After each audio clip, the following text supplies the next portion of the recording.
Hey, hi everyone. Happy New Year. I hope that you are safe, and I think, like everything, we approach this new year with a sense of apprehension and nervousness, and I just pray that you are all keeping well and safe. I just thought it wouldn't be right to let 2021 go without acknowledging what we have done together as a parish, and I'd like to thank you very much. In 2021, we restructured the administration of St. Mary of the Angels. We brought all our ministries and communities into these 6 offices, and we had 12 town halls, mini town halls. And by the time we hit town hall number 12, I think most were exhausted. But it was a very good process in which we began to understand that we no longer exist as individual ministries, that we come under an umbrella. And in that umbrella, we begin to rely on each other, we begin to have a focus, and we begin to cooperate with each other. And so our Advent program was an attempt for all these various groups, from the prayer groups to the choirs to the lectors, etc., coming together and trying to put together an Advent program. And in that way, we begin to get to know each other, get to see that we're working together as one. The place where you see this even more clearly is the heartbeat of the parish, the outreach office. In the outreach office, we've done a fantastic job cooperating and coming together in formation with spiritual direction, and realizing that as a Franciscan parish, we need to work together, support each other in our care for the poor. The outreach office has, by the close of 2021, disbursed about 140,000 to our brothers and sisters in need. I want to do this even more. And really, if you know anyone who has been affected adversely by this pandemic, and I think it continues, what we can do is to help them, and we do this through the funds that have been set apart, your funds. In the course of the years, we have actually helped about 90% of non-Catholics, our brothers and sisters, getting to know the love of Christ in the way we have reached out to them, assisted them not just in financial aid, but also with their utility bills, with their housing needs, helping them in job placements and in counseling. This is truly us evangelizing the love of Christ. 90% of the people we have assisted are Singaporeans, but we have also assisted foreigners trapped in a situation where they need assistance and there was no other way.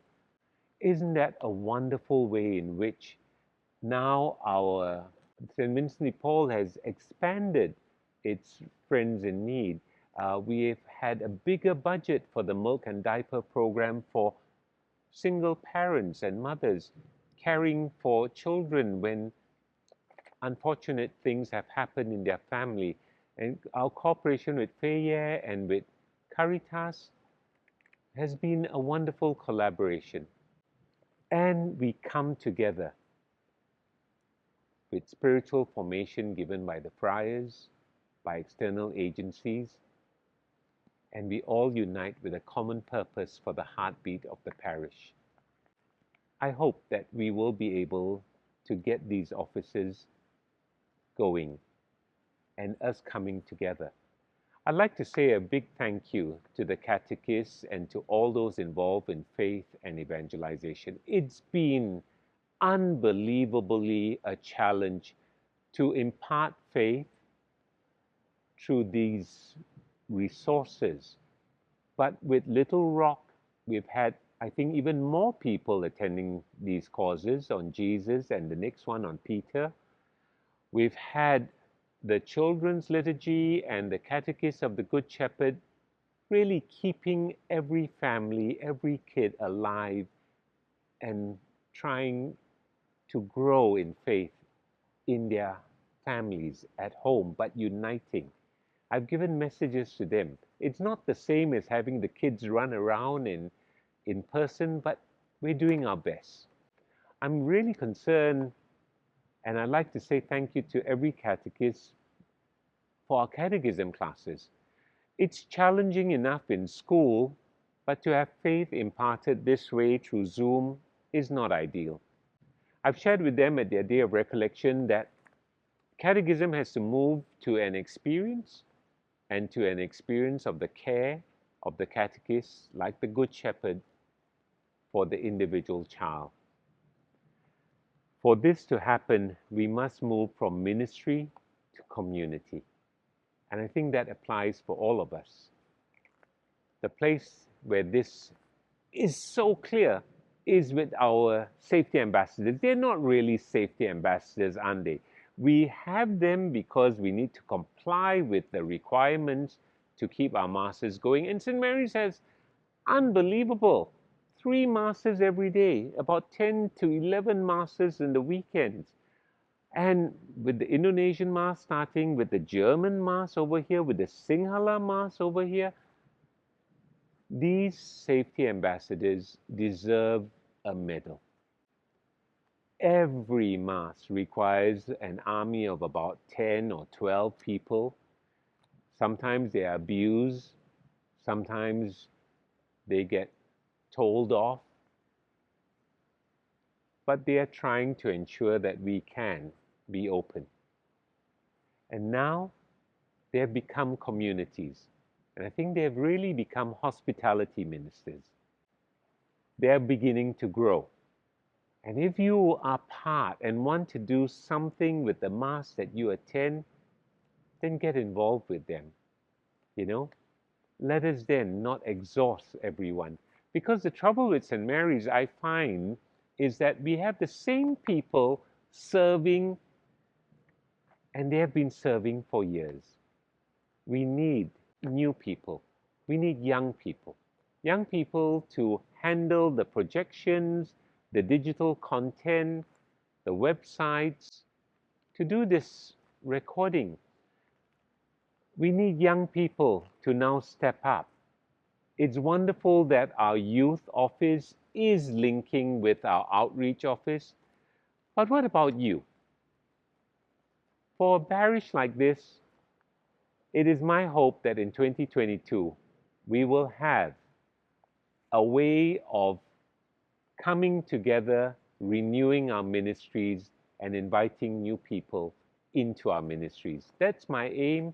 I'm hoping to do that by our feast day. And in that way, bring a renewal where the people who have been experienced in this will now begin to mentor the young. I hope to do that also with Gubbio. It's been 2 years since Gubbio has been used, and I'm in discussions to how the young people will take over the canteen. The young people will take over, hang out at Gubbio, and actually begin to serve the parishioners, the elderly, those in need. How is it all going to work out? I don't know. I didn't know how it was going to work out in 2021, but at the end of 2021, I find I'm giving thanks to God. Giving thanks to God for you, for the way you have loved and supported the parish, for the way you have served and given, for the way you have really come together as a family. I know that in 2022, there are so many things we don't know. But what I do know is that if we center on the love of Christ, if we approach 2022 not with fear and apprehension, but with gratitude and generosity, the Lord will bless us abundantly so that we would be truly an energetic, evangelizing community. God bless you all.